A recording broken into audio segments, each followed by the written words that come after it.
So today we have 4 presenters, which is a little bit unusual for us for our CARLA talk, but we're really excited about it. This is sort of the culmination of a project that was at first funded by the PACE project in the Language Center, the project-funded PACE project. It was the Advanced Speaking Initiative, which was undertaken during the 4th year of the PACE project. And 4 graduate students from the FALA language departments worked with a faculty member to develop materials to improve students' speaking ability in content courses. So the presentations that you're going to hear today are the second phase of that Advanced Speaking Initiative. We were able to fund 3 of the graduate students from that project, CARLA, the we is CARLA this time. We were able to fund 3 of the graduate students during the summer of this year to be able to do research based upon some of the data that we collected from the courses that they taught. So the presenters today are Ray Ballstad from French and Italian, and Wilbur from German, Nordic, Slavic, and Dutch, Alex Corte from Spanish and Portuguese Studies, and Adolfo Correa Cabello from the Language Center. And the title of their talk, or their cluster of presentations, is Patterns of Student Engagement and Collaboration in Speaking Activities in Upper Level Literacy Courses. So please welcome our presenters.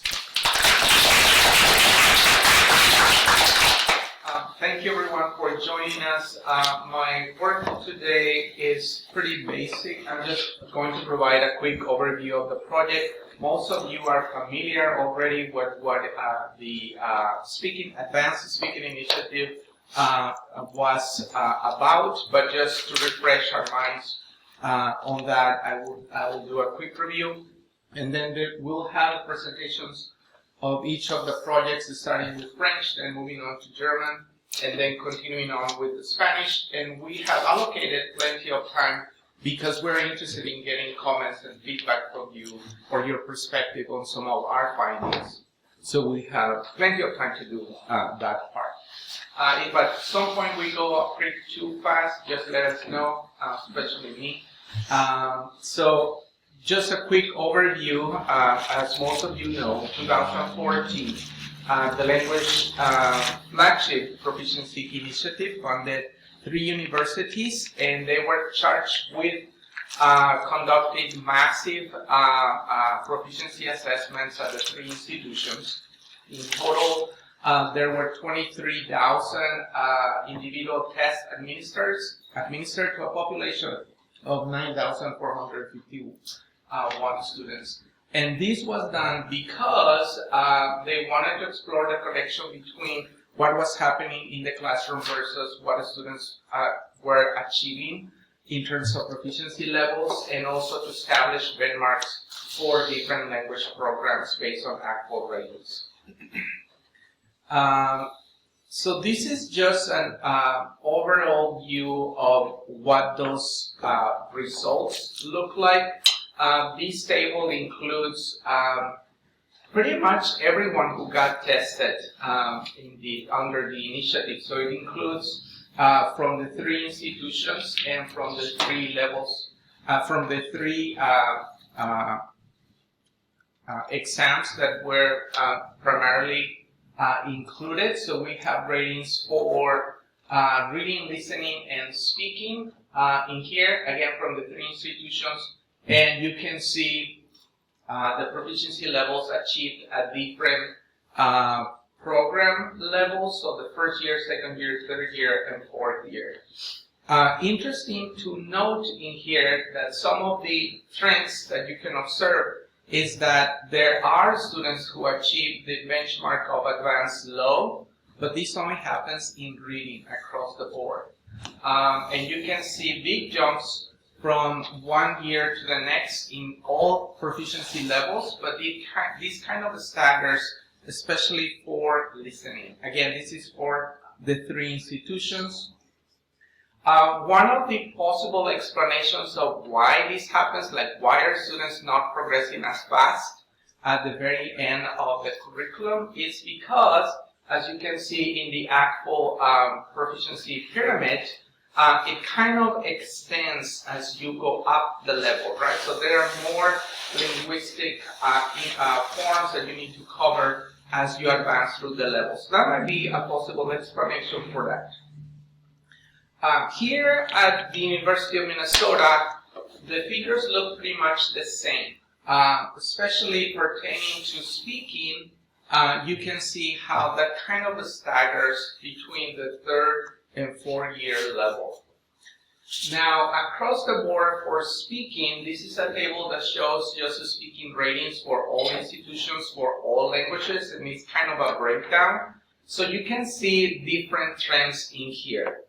But what is particularly interesting to note is that the starting points really varies on language programs. And as you can imagine, for instance, in Utah, some of the students who have gone on mission trips abroad, they would start at different intervals, therefore will have different proficiency levels from the start.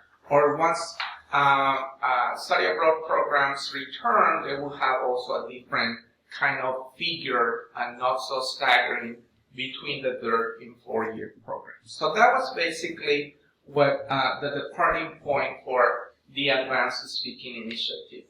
And the goals for the initiative were pretty simple. We wanted to provide students with more of an opportunity to engage in the type of linguistic discourse that ask students to activate more advanced level speaking functions. So those were basically the goals. And we proposed basically 3 strategies that they could implement. And those are developing pre-speaking exercises, conducting instructional conversations, or collaborative dialogues. So those are some of the ones that are going to be presented next. Just to give you an idea on how this initiative was organized, as Kate mentioned already, these included 4 language courses. These were upper level courses. They were all language courses, content courses except for the Arabic course. That was an advanced language course, but not related to literature or content. And there were dyads of an instructor and a graduate teaching assistant who consulted along with staff at the Language Center and CARLA on pedagogical strategies that could be implemented into their courses.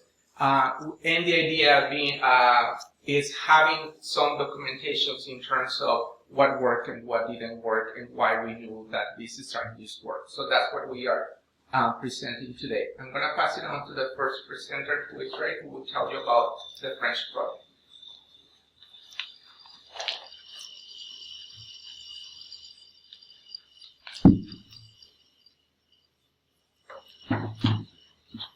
Okay, hello everybody. So I am a graduate student in the Department of French and Italian, and I worked with Professor Mary Franklin Brown in the spring of 2018 in it's actually a cross-listed class where a lot of our discussion was taking place in English, but we had a certain number of class sessions over the course of the semester in which I took the French students and we conducted sessions in French. And so I selected 2 of those sessions that I'm going to talk about today in which students recorded themselves speaking. So the first task here, which I'll describe in more detail in a second, has to do with an image description. So students were presented with 2 different images, and this was an impromptu speaking task. It was done individually, and they were simply asked to kind of expound on which of these 2 images was a better representation of the text and why. The second task was a debate activity in which they worked in groups of 3, and they presented these debates in front of the class. All right, so, and just to kind of give some grounding, so these activities were developed in response to research that's been done about the amount of student-centered talk in upper division French classes. And so essentially, in order to respond to this, I kind of took the instructor out of the equation, so to speak, right? So these were opportunities for students to speak kind of without interruption, right, from the professor. In order to elicit paragraph-length discourse, this is one of the things that distinguishes intermediate high speakers from advanced low speakers. And so paragraph-length discourse, the ability to construct an argument or to express more abstract ideas. And so those were really at the core of both of these activities. So the first activity, students had to do 5-minute recordings. They were given these 2 images, representations of the text that they had read prior to coming to class. And they simply had to discuss what's in the images and which one of the two, they think could be a better representation of the text. And so, like I said before, this was really designed to elicit paragraph-length discourse in an unprepared, spontaneous way to see kind of how students can perform without too much additional aid, really just their knowledge of the text and their ability to develop argumentative communication skills. The second activity in groups of 3, so this was a prepared activity. They were allowed to work ahead of time, and they also were put into groups of 3. Each student was given a particular task. You had 2 debaters and then 1 judge. Each debater had to choose a different side of the argument, and then you had the judge who, funny enough, rendered the judgment.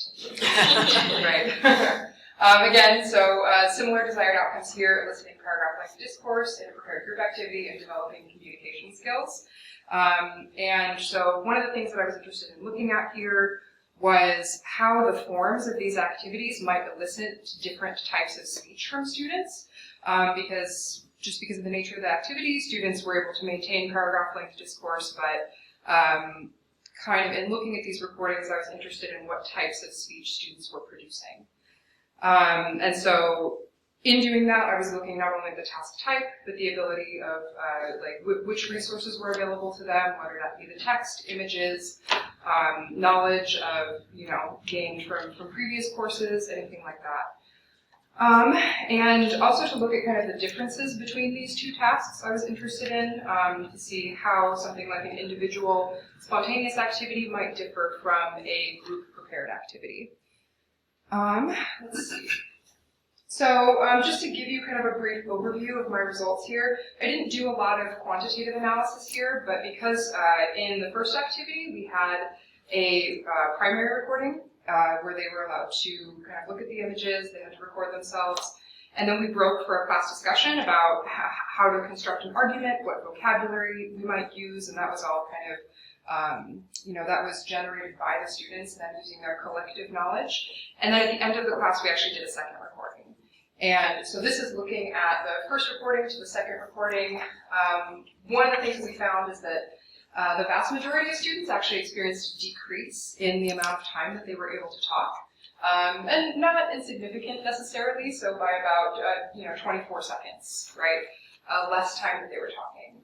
There were a couple of students, about 1 in 4, 1 in 5, that actually increased the amount of time that they were talking, and for those students, the increase was significant. So I think a couple of students out there that maybe got kind of a false start or had a hard time the first time around and then were able to get their footing.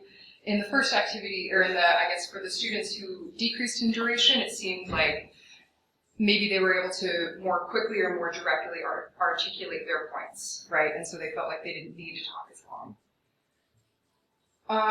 Let's see, I'm only doing enough time. Okay. So here were some of the way that I divided up the being able to evaluate the task. And I think just in the interest of time, I'm going to pass over this. So these were the parameters that I was using to look at each task. And I'm actually going to pass over to some of the key similarities and differences between these activities. So in both of these activities, students were able to maintain paragraph-length discourse. Again, just kind of because of the nature of the activity, where the spotlight was kind of on them and they had a more or less predetermined amount of time that they were supposed to talk, right? For the first activity, they were supposed to talk about 5 minutes. In the second activity, in the context of a debate, they were given a certain amount of time that they had to talk going back and forth. Let's see. So for most students, they demonstrated a mastery of present tense regular verbs in French, but had some inconsistency with the ability to use verb tense accurately and then also to conjugate those verbs accurately, particularly with irregular verbs. Let's see. So there was a mix of formal and just formal discursive speech and informal conversational speech. So, for example, in the debate activity, students might vacillate between the use of the informal tu in French and the formal vous when addressing the audience. So maybe a lot of switching back and forth there. And then a lot of students seem to value shorter, simpler sentences that were more accurate, as opposed to longer sentences that, you know, may have integrated some more complex forms. So one example of this might be there's a couple of relative pronouns in French that would translate to that or what, que, and qui. Students demonstrated a lot of accuracy with these particular relative pronouns, but ones like dont, which are the construction there is a little bit more complicated. Students tended to avoid the usage of those types of structures. And then one thing that I found relatively interesting in both of the activities is that students so students tended to articulate their ideas in terms of an opinion rather than an argument. And so what I mean by this is students introducing their ideas with phrases like I think or I believe, as opposed to making an assertion and then providing evidence for that assertion. And so there could be a variety of reasons for this, one of which is just that in kind of our informal everyday speech, we're used to using I think, I feel type of phrases. But also that there's some more advanced vocabulary or complex forms that come with making an assertion over expressing an opinion. So some of the key differences that we have here between these two activities. The manner of audience address was very different in these two things. So in the first activity, they're recording themselves talking about these images, and there tended to be a lot of I-centered speech, right? I think that, I see that. Whereas in the second activity, because they had an audience present, so even though in theory in the first activity they did have an audience, I was their audience in this recording, right? I was able to access those recordings and listen to them. But in the second activity, they had an audience directly present in front of them, and so they really felt forced to, or maybe not forced, but they felt the need to directly address the people in front of them, right? And so in this activity, I felt like maybe students were a little bit more effective at actually being able to argue a point, right? Because they were using less I-centered speech. Let's see. So in the first activity and the second activity, so partially just I think because due to the nature of the task, because they had a concrete image in front of them, they were able to give more concrete explanations for their assertions in first activity. And in the second activity, making kind of broad, universal statements, right? Such as like, oh, well, you know, trying to think of an example of one of our debate questions. So it would be better to be, you know, stuck with a person that you hate than to be stuck with a person who hates you, right? Tending to make kind of broad statements there that, you know, might be a little bit harder to back up concretely, right? And then, so again, I addressed frequency of the first person singular, much more present in the first activity. In the second activity, they were actually a lot more willing to consider the idea of a hypothetical situation, right? So, you know, if you were in this position, you know, they're trying to argue for their particular point. If you were in this position, here's how you would react. And so in French, this requires a particular grammatical structure, which students were able to use with mixed accuracy, right? So use of the conditional mood depended based on the student. In the second activity, students were actually also more likely to draw on other texts as well, other texts that they had learned in the class, and to use that to kind of bolster their argument, as we saw in I don't know, some of them even quoted things outside the class like Shakespeare, or, you know, some of them quoted things that we had previously read in the class and used that as evidence for their argument. Whereas in the first activity, they were a little bit less likely to draw on, I don't know, for example, other readings of the same text by different authors. Yes, so in the second activity, there was more thinking a little bit more outside of the text that we were directly using. And then the frequency of prepositions and transitional adverbs. So the ability to kind of connect their ideas in an argument, right? And this, I believe, was more present in the second activity because students were able to prepare, and they also had group members to help them out with that. So implications and impact. So all students were able to achieve paragraph-length discourse. No surprise there, it's in the nature of the activity. Interesting, at least to me, was the design of the activity and what type of speech that elicited from students. So, for example, if we really wanted them to master the idea using, being able to address an audience and to get mastery of the difference between formal and informal address. We might think about how the form of these activities could affect that. Let's see. So, unsurprisingly, being able to prepare enhances student speaking skills, able to use slightly more complex ideas, I think.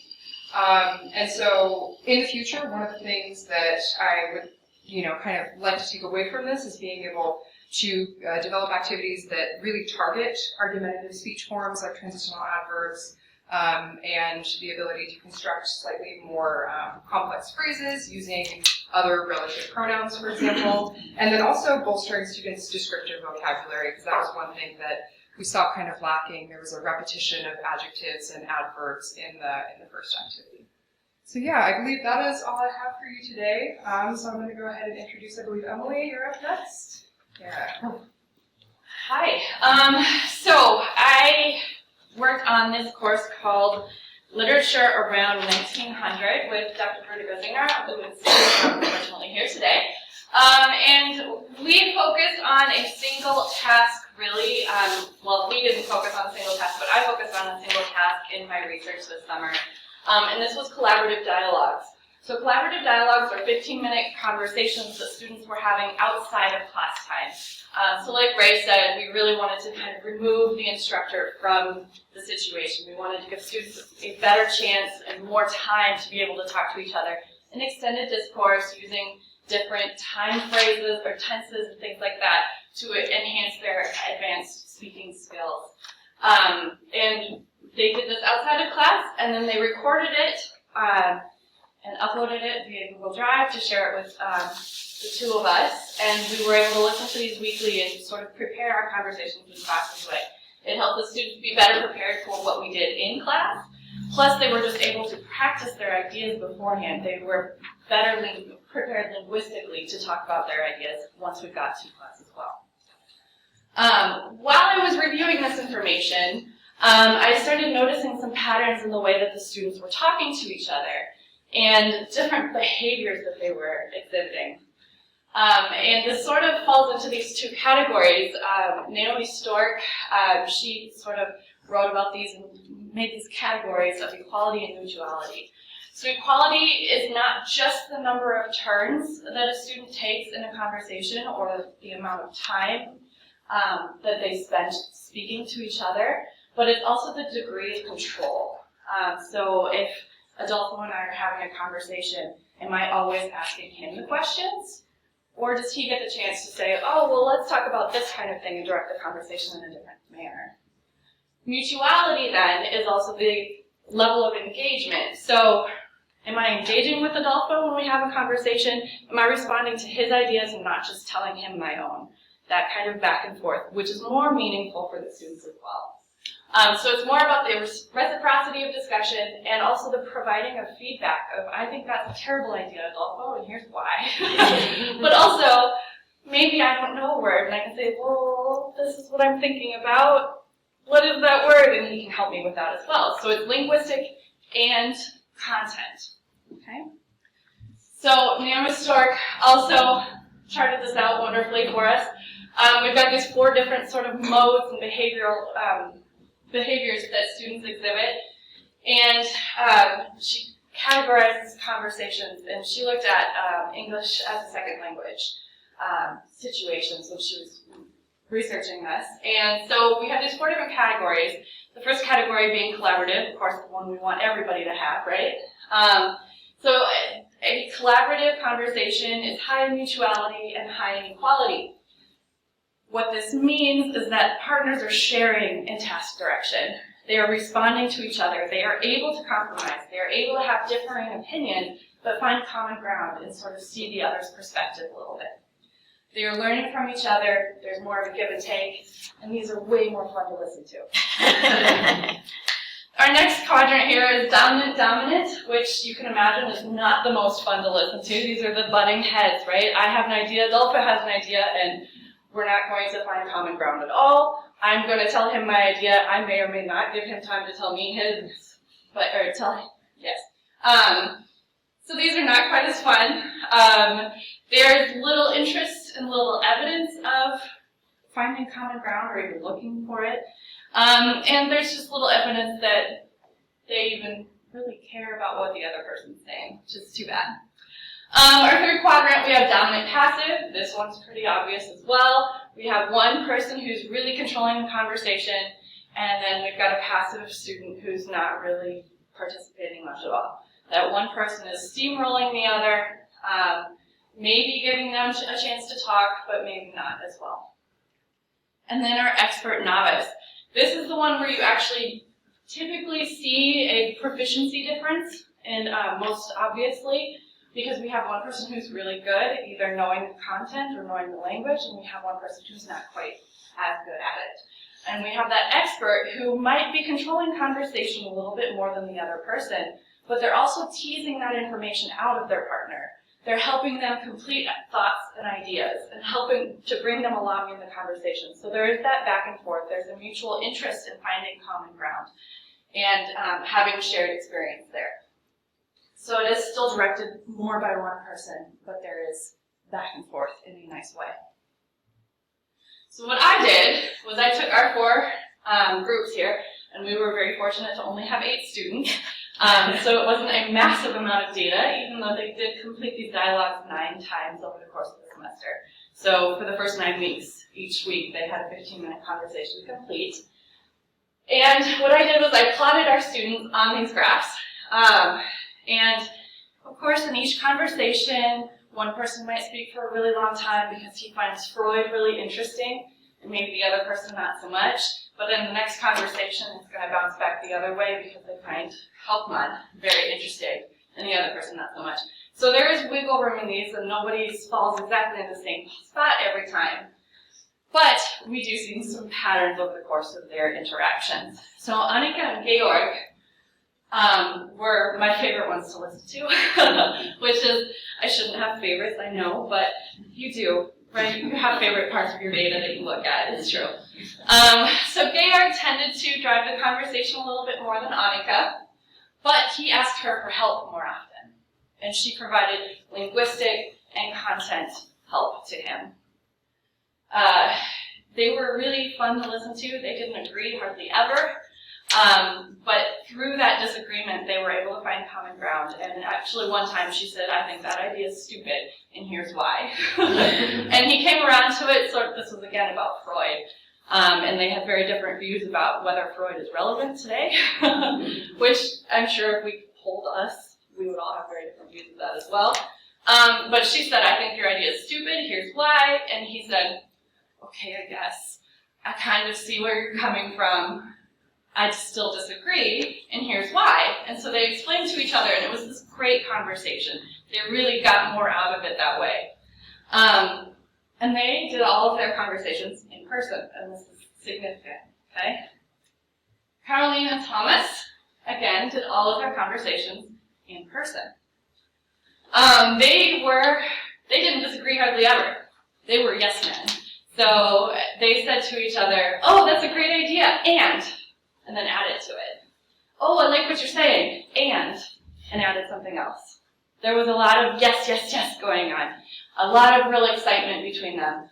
They struggled lexically, but when they had a problem with the language, they would code switch and use a single word over and over and over again in English, and didn't help each other with it, but it's also not clear that they knew how.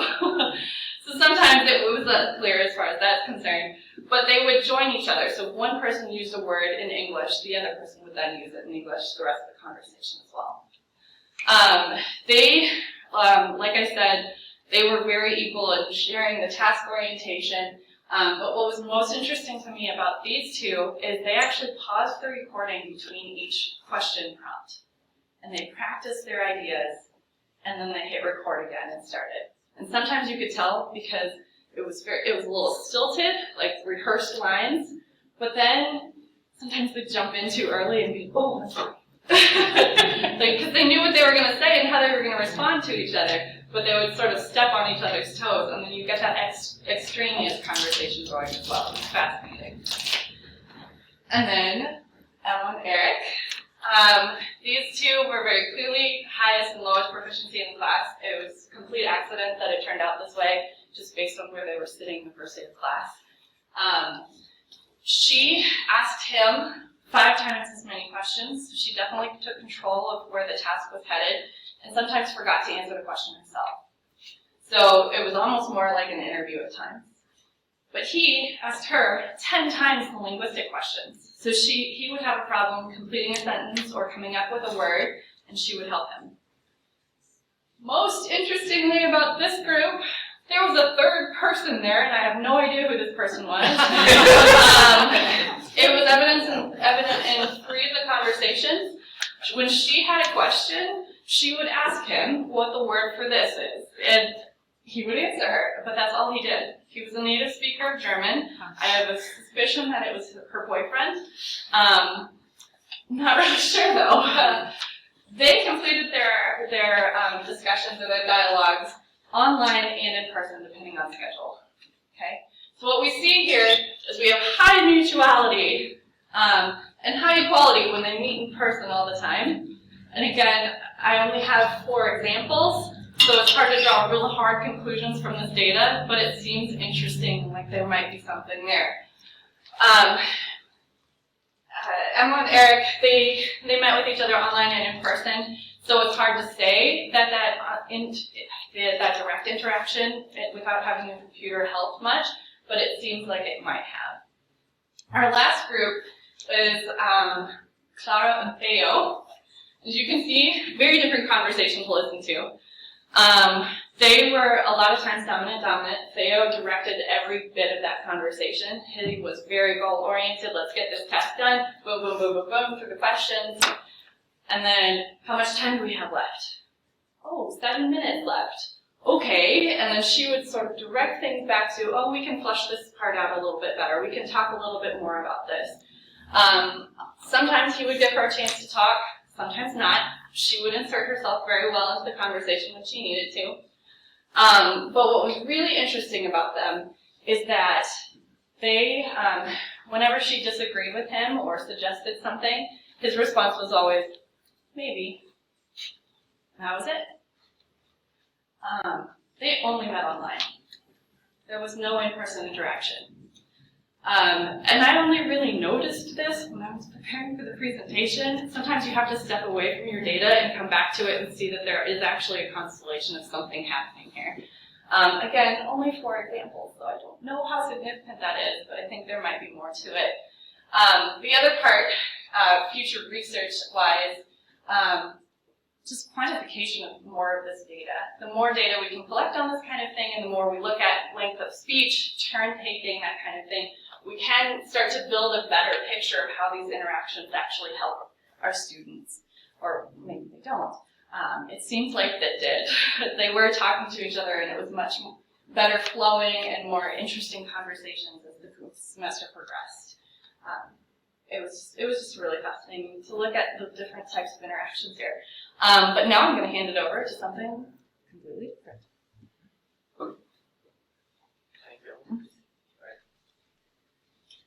Okay, hi, my name is Alex from the Spanish and Portuguese department. Today I'll be talking about the data I collected and a little bit of the activities that we did in 3510, Apocalypse and End Times, the theme of which, right, Apocalypse and End Times. We studied text. It was Dr. Michelle Hamilton's class. We studied texts ranging from as old as books of the Bible to as modern as 21st century zombie apocalypse films. Okay, right? Okay, I'm going to talk to you a little bit about the, 2 tasks specifically. One is an English comparison task, similar to what Ray described. Okay, we had students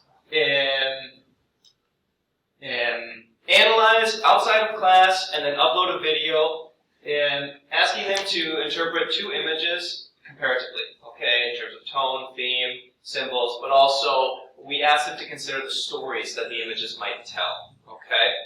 And we use this as sort of like our baseline controlled data, right? And then what we did is, or what I did this summer is I compared this data to a curricular intervention a speaking task, which we had 6 of them in class that counted for credit. This image comparison task did not count for credit. It was merely sort of a baseline.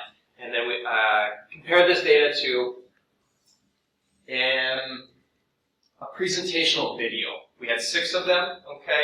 The presentational video that I studied was a role-playing video in which students had to assume it would be a first person, the character in a text, and consider this character dies, and then they had to consider whether or not they deserved eternal salvation or damnation in the afterlife. Okay, so they're literally speaking to a tribunal of tribal elders, right? Let's see, what we saw, and what I'll show you quickly, is that we saw improvements in fluency over the course of the semester, but also that tasks matter in terms of what advanced level functions these students are producing. And not only do tasks matter, but the buy-in and the student engagement in the tasks also really matter. Okay? So, fluency improvements over the course of the semester between the image comparison tasks. Image comparison task 1 and image comparison task 2 completed in weeks 2 and week 15 respectively. Students are just, I used the simple words per second metric, improving. And about 20% their fluency improved, okay? Over the course of the semester.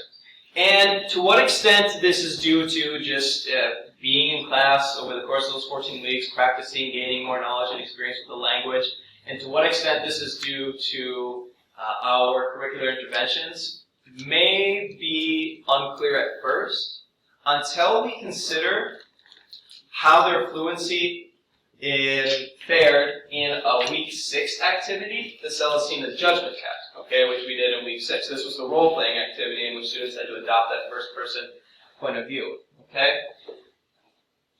They did better in week 6 than they did in the first image comparison task and in the second image comparison task, okay? In terms of fluency, right? So, why are students improved? Why are students performing differently, right? In different, not only in different tasks, but in different periods of the semester, okay? This led me to consider other variables, other advanced level metrics. For example, comparisons, transitions, use of future tense, use of past tense, right? And what I found is that in the first 2 image comparison tasks, students are using comparisons and transitions, right? A lot, because the nature of the task is such that you need to compare these 2 images. But remember, we also asked them to consider the story that the images might tell, and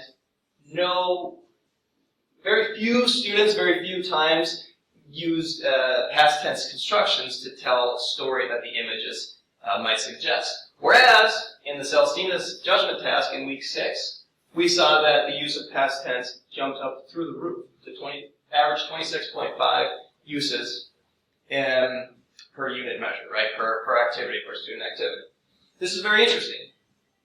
And it considers us, and it encourages us to consider the nature of the task, okay? I think that this happened partially because the image comparison task prompt was too large. We asked students to consider tone, theme, motifs, color palette, right? And also a story, okay? When you give students all those options, they'll choose one option, and they'll go with that, and then they might forget another option, okay? Whereas in the Celestina activity, the activity was set up to really think about Celestina's life leading up to this point, right? So we didn't explicitly ask them to use the past tense, but what happened? In order to complete the assignment, they needed to go back and employ those metrics, all right? So we talked about how activities matter and the tasks matter, but not only that, student engagement in the task mattered as well. We had 6 curricular interventions, speaking tasks, which, like the Celestina activity, students went home, prepared a presentational video, and then uploaded it to Canvas, okay? And students had the option to complete 4 to 6 of these tasks for full credit, while also subbing out a couple of writing tasks for those, okay? And then so I broke down this data relative to students who completed 5 or 6 interventions, okay? And students who completed 4 or less of these the speaking interventions, going back to the image comparison task. So this data represents how students performed on the image comparison task, And we see that, for example, words per second, right? This is the words per second data. Students who completed 5 or 6 in curricular interventions improved the words per second ratio over the course of the semester between English comparison tasks 1 and 2. Students who completed 4 or fewer of these curricular interventions actually decreased their fluency, okay? And this shows for more or less every metric that I measured, okay? Transitions, comparisons, future tense, past tense, okay? The students who, and this is just another one for example, the students who, past tense uses for example, students who completed 5 or 6, their use of past tense went up dramatically, while 4 or fewer, their use of past tense went down, okay? I think this lends credence to the utility of the tasks that we designed. Quick review, fluency improved over the course of the semester, right?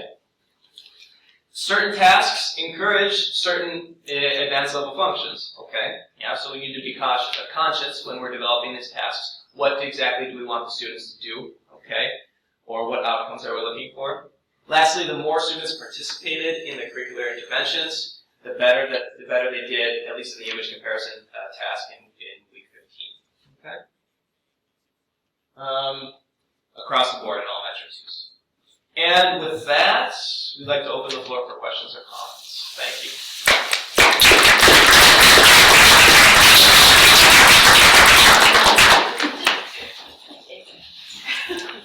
Yes? I have a question for Emily. As a proponent of virtual tandem exchanges, I'm wondering about your assertion about the face-to-face conversations as opposed to the virtual. And I'm wondering if you can reflect on the level of engagement of the pair that chose to do their conversations online, and if that could be if that suggests why they were not very mutual. I think a lot of it had to do with actually the personalities as well. However, Emma and Eric, I think Clara and Theo would have had very similar interactions in person, but I think it would have been more extended and maybe more personable, because I don't believe they actually had video. I believe it was just audio. So they didn't have gestures and other body language to pick up on. Whereas Emma and Eric, their conversations were different online than they were in person, and a lot of it's, sound quality, it might be fantastic now, right? Zoom and Skype are fantastic, but you still miss things that you might not in regular conversation, and you can't go back and ask about it right in the same way. There is that little bit of delay that still causes some comprehension issues. And I think that I really do. I think the virtual component made a difference in the type of conversation and how engaged they were with each other. When you have a computer in front of you, you can check your email and still talk to somebody on Skype. There is that distraction factor, and you're not solely focused on the person. So I think it does make a difference. I actually just wanted to follow up on that. Sorry, but because I had a very similar question, and I was just curious. I know you kind of just explained this, but if you talk a little bit more about what actually listening to the recordings you saw, because I had a similar thought where, with Emma and Eric, it seemed like what really stood out, for example, there was the difference in proficiency, and it also seemed like Clara and Theo, there was something going on that didn't necessarily have to do with the technology if someone was really not being very engaging. I was just wondering, apart from the intuitive idea of it's not quite the same as face-to-face, because there are studies showing a lot of similarities between face-to-face and online tandem interactions. I was just curious if you could talk a little bit more about what you actually heard that kind of led you to that conclusion, because it seemed like there were other pretty stark differences there as well. Right. So I think a big difference with Emma and Eric, she always gave him time to finish ideas and thoughts. and then would help him afterwards if there was sort of a linguistic issue that needed to be fixed or just a clarification issue. Whereas with Clara and Theo, he didn't give her time a lot of times, and he was very task oriented, and it was a lot of personality. But I think a lot of that personality too would have been expressed in an in-person sort of conversation. What was the difference though with Emma and Eric in their face-to-face and online conversations? Fluidity. It was much more fluid, back and forth interactions mid-sentence a lot of times. Whereas when they were online, there would be, she would let him finish, and then there would be that pause and sort of a reaction in both directions.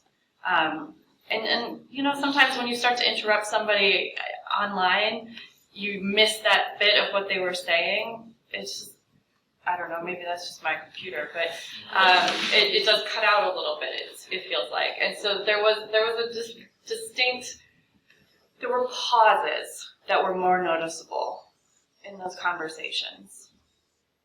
Does that make sense? Does it kind of answer what you're thinking of? Yeah, absolutely.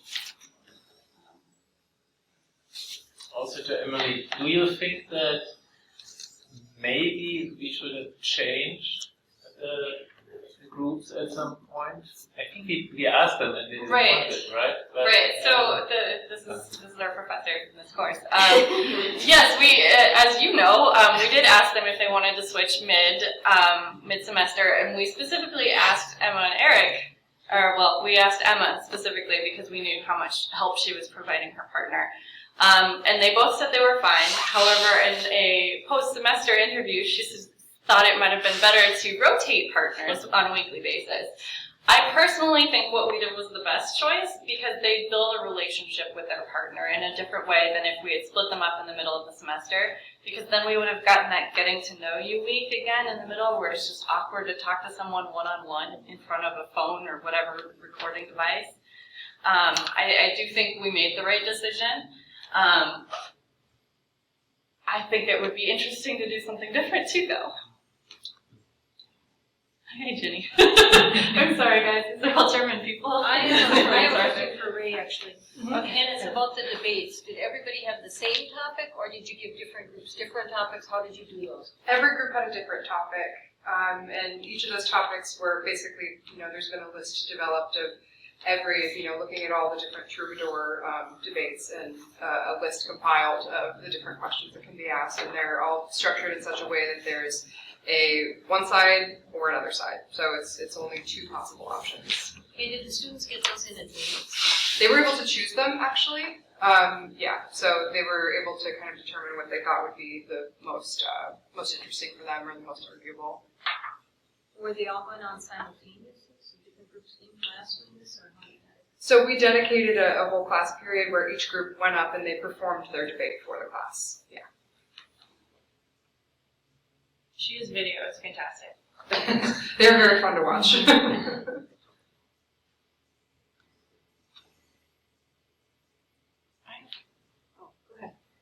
Oh, just a quick question for Alex. I think you said you asked them to submit video instead of audio. I was wondering if you thought that made any big difference in any direction, or why you decided to do video instead of audio. Interesting. Yeah, we did consider that. In my experience, I saw students didn't seem to mind. There was some weird stuff happening on those videos in college dorm rooms. And they just, like one kid put the horse mask on his head. It was his roommate, and then he just went and he sat behind the student and walked back out of the frame. And the student uploaded it, and he was fine with it. Yeah, right. I think that with the with recording video, it's more interactive, even if it's just a presentational mode. Because what I noticed with the image comparison tasks, students seemed to be a little bit more subdued when they knew it was just their voice, and they were less expressive because they knew they weren't being watched, I suppose. Interesting. Thanks. I have a question, Eric, or just a comment. I was curious about your result when you were looking at the group of students who had done 5 to 6 interventions versus the students who had done less than 4. And so my question is, did you test that for statistical significance to see if there really was a difference between those groups? Because, for instance, here you have the improvement with the 5 or 6 interventions completed. That's not a huge improvement in terms of words per second or whatever your measure is there. Sure. So, and it was the same with the next slide, I think. Yeah, so the decrease for the other students isn't a very big change. So my question is, did you test for statistical significance? And if so, were they significant? No. Okay. So I'm going to do that. Okay. So then my suggestion is, because I know you all are preparing this for write-up, for publication, my suggestion is that when you talk about those findings, that you be cautious in the way that you interpret them, because you could suggest that it was the pedagogical interventions that may have had an effect on this, but it could have been motivation, or, because I mean the students who are doing 4 or fewer interventions maybe just didn't even care. Right, so I would just suggest caution when making statements about what could have caused those differences. Right. In write-ups. I was just going to mention quickly too, I don't know, just on that same point, I don't know if it was like this for, because you said that you had noticed this with a number of the things that you had measured, that the students who had more interventions were increasing more. But I was also curious if with those other measures, I know there's a difference here between this one and the other one you showed, but these are all the measures. But doing it by the number of interventions, like if you can just go back to that other one you had before, the ones who improved start out much lower. Yeah. Right.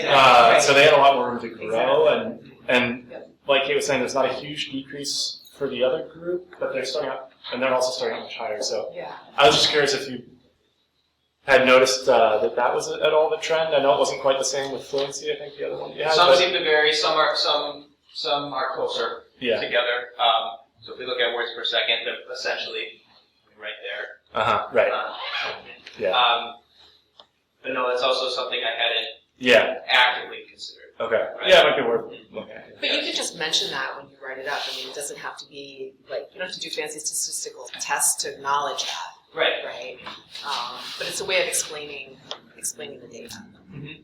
Okay. It's super interesting findings you have. I love the one with all the one with the past tense and how much past. I mean, that relates. I mean, you all have evidence to varying degrees, but the task is super important in what advanced speaking functions students are actually doing, or the way their relationships work, or something. I mean, I think that's really interesting finding across the 3.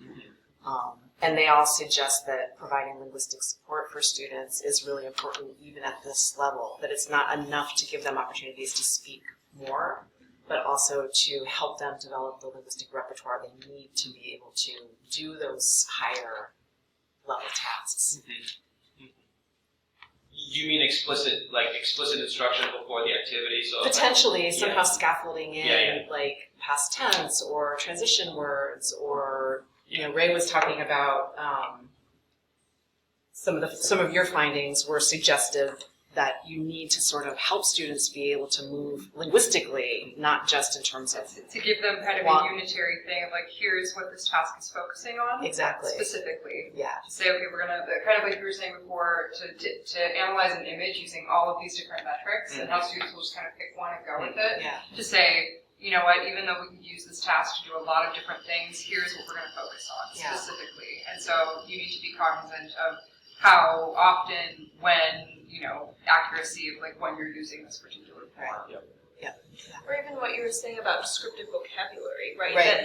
That just needs to be, attention needs to be drawn to it. Right. And instruction on it in order for them to use more descriptive vocabulary. Yeah, absolutely. And that's consistent with some of the research that's already been published on classroom discourse and advanced language functions. So you can sort of put your findings into dialogue with what other people have already found to sort of support what you've done. So there were 2 more questions here. I was just curious about why did some students complete more pedagogical interventions than other ones did? Right, so I flew through that. Students, there were six available. There were 8 activities in total. 2 of the activities were writing. Okay, students had the option of substituting 2 of those speaking activities for writing. Okay. So you could do 4 speaking and 2 writing and still get credit for your 6 activities. Got it. I was curious actually, Emily, about your results because I think collaborative dialogues are really interesting, and I am wondering if you have any sense of how those interaction patterns interface with advanced speaking proficiency. So that was one of the things that we didn't do the best job of targeting. So we didn't target specifically past tense in this example or anything. We didn't target specific skills in each dialogue set, which would be one way to go back and target that and sort of think about it more broadly. But they spoke in extended discourse. They used different time frames, and these are the only 2 things that are occurring to me right now as being part of advanced speech. But they were able to speak in strings of sentences and use these connecting adverbs and also their conjunctions to make longer sentences. A lot of, and Rudy, you can correct me if I'm wrong, but a lot of the mistakes that they were making would be really basic ones and not so much the advanced level abilities. So it would be a conjugation of an irregular verb that would just be really bizarre, and it would be very consistently bizarre, but the rest of the sentence was fantastic, or the word order might have been great, and the sentence might have been very long, that kind of thing. So we did target advanced speaking abilities by doing this, and by withdrawing ourselves, they were able to speak to each other. We gave them question prompts that allowed for advanced or extended discourse. But that wasn't necessarily the focus of what I did this summer. And like based on their interaction patterns, so like expert, novice, or the collaborative groups, like did that have any impact on like this degree to which they exhibited advanced speaking functions? So that's one thing I did want to go through and look at, but it was sort of beyond the scope of summer to do it. To look at where they were at the beginning of the semester and where they ended up at the end. So did they show improvement in these advanced speaking skills, these specific ideas? And they were very, with the exception of the expert novice group, I would say the other 6 students were very equal in their proficiency level, and I don't think there was a significant difference between the different groups. We actually, 2 of our 8 were, German was not their second language, even. And one person actually came all the way up from 1001, which is really exciting. Yeah. I know I can't really answer your question, but it'll be really start. interesting for you to look at, I think. I agree. Yeah. There's a lot more to be done. So we're way over time. I forgot to mention when I introduced everybody that all of the presenters have chapters in a recent working paper that CARLA published on this advanced speaking initiative. You can find it on our website. We also have papers from some of our colleagues at Michigan State who participated in the Proficiency Project. So have a look at that. You can hear more about the interventions that they did with their students. So thanks everybody so much. Thank you.